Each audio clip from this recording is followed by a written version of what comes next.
The main thing you need to do is from now on do everything purposeful out on the golf course. Everything purposeful in your life, great, that's a lifetime practice, but it's much easier to do things purposeful on the golf course, and here's where I'm going to start with that. Think of being on the course, playing in competition, under pressure especially. There's 3 compartments that you're going to play under. Okay? There's a personal compartment, there's an analytical compartment, there's an intuitive compartment. I'll explain this. Personal, analytical, and intuitive. Okay, you don't have to remember those. Just get the concept as we go along.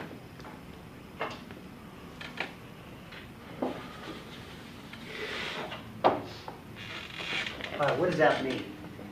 You guys ever heard of Ben Hogan? Yeah. I think so. All right, good. So Ben Hogan was known as like the most amazing golfer for his focus ability. He could go 36 holes and not lose his focus. They called him the wee Iceman. He was like my size, and you couldn't talk to him. Tiger's like that a lot too. A lot of touring pros today, I mean, they pretty much developed that to get to that level, right? Now, here's the thing. It's pretty darn hard to just have a total, complete focus the whole round. But you don't need to. All you really need it is right here and right here. All right? So let me talk about these. Personal is when you're just walking around between holes.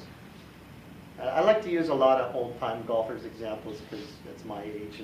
And so I'm going to go, you ever heard of a guy named Fuzzy Zoeller, who's also won a couple majors, right? You guys pretty well versed in some of these Hall of Fame types are back from my day. I mean, I know the new guys, but the new guys don't have the stories because the stories don't come out until after they're retired, and they start telling all about their life. So I apologize if I'm a little dated and 20 years behind what's going on. You gotta see our coach talk. Yeah, our coach tells stories about... Just like that? Yeah, everybody. All right, so Fuzzy, another guy, Lee Trevino, and Chichi Rodriguez.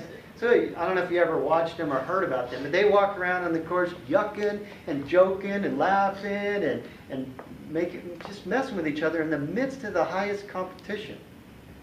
So you don't need to have focus through the whole thing. I want to disabuse you. Let that go. All you really need it is when you start here in the analytical, and this is nothing more than the pre-shot routine. Let's talk about the pre-shot routine. Who here thinks they have a good pre-shot routine and follows it religiously? All right, this is where you're going to solve 50% of your problems or more. All right? When I talk about being purposeful, I really encourage you to design for yourself a pre-shot routine that is purposeful. You are going to solve half of these problems. All right, now here's the elements of a pre-shot routine. All right, number 1, trigger, assess the conditions, pick a small target, visualize the shot, alignment,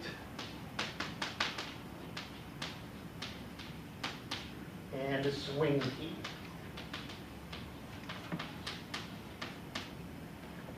All right, let's go through these really quickly.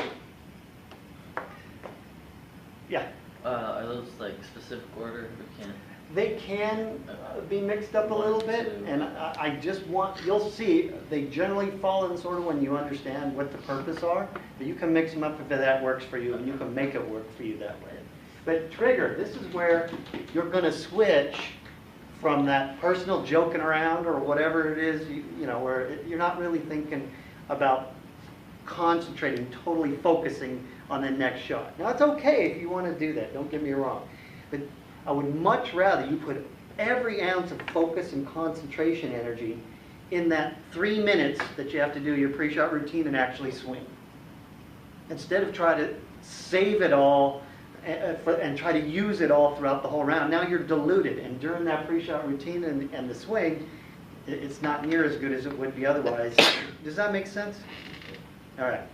So you can kind of conserve your focus. We only have so much ability to focus. I mean, how many times you guys been in a classroom like this, and you got some teacher who's boring as sin, and it's tough to focus, right? Yeah, you just want to fall asleep or whatever. And if I get boring, please let me know. I'll see your heads go down, and I'll tell you a stupid story or something like that. Make it easier. It's easier to focus when things are interesting, right? Tough to focus when your game is going down the toilet. Tough to focus when you're comparing yourself to some guys just tearing it up and you're forcing. On and on. I can come up with instances, right? All right, trigger. This means I want you to have something that gets you officially into your pre-shot routine. Okay, it can be as simple as, I just do this with my head. I just touch my head. Easiest thing in the world. Actually watched a tournament. I'm sorry about to have to go back to Davis Love where I watched. Yeah, you guys remember Davis? Whatever, it doesn't matter. So he was tearing it up back in the 90s. And I actually watched him in a tournament once. He started his pre-shot routine. He pulled his club out of the bag, like this, started walking towards the tee, and then something interrupted him. I think it was maybe a camera, or somebody came up, maybe his caddy talked to him or something like that. So what did he do? Takes his club, goes back to his bag, puts it in, and pulls it out again.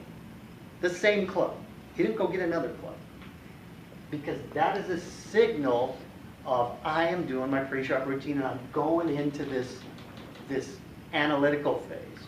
Okay? This is very important. I don't care what it is you do, just one unique little thing that tells yourself I'm going into pre-shot routine. Okay?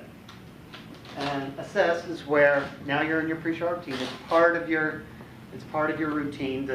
You're up there on the tee box, or you're up there at your shot. You're looking at your line in detail. You're checking the grass. If it's if it's a little chip, how it's going to come off. Maybe you're taking into account the winds, the weather, how wet it is with your feet right next to that. On and on and on. You're assessing the conditions. Okay. Now you can do a lot of that before you ever do your trigger. Obviously, you're waiting for your turn. You're on the side.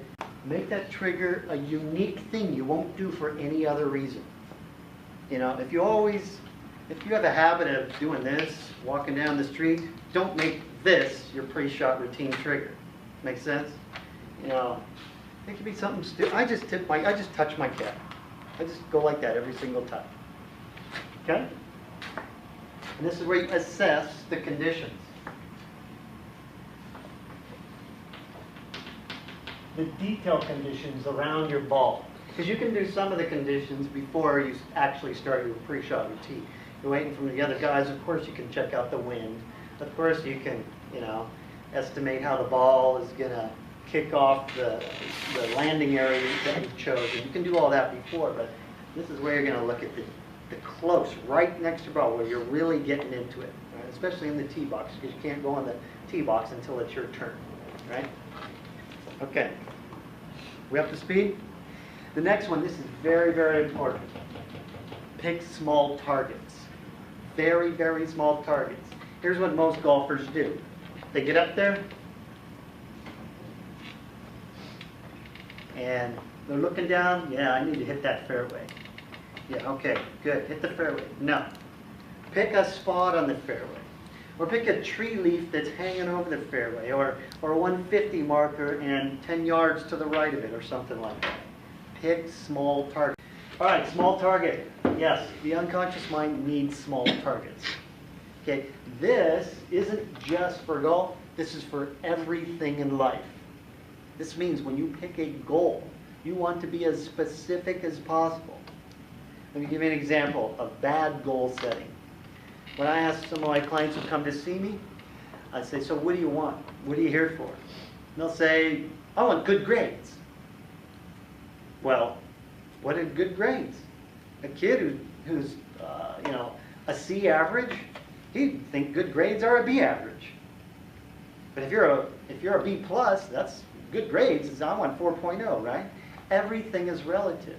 So instead of saying I want good grades, you got to say I want a 4.0 by the end of this semester. Okay? This is the same thing in golf. Hit that spot. If you're putting, there's my target line. Roll the ball over that target line and trust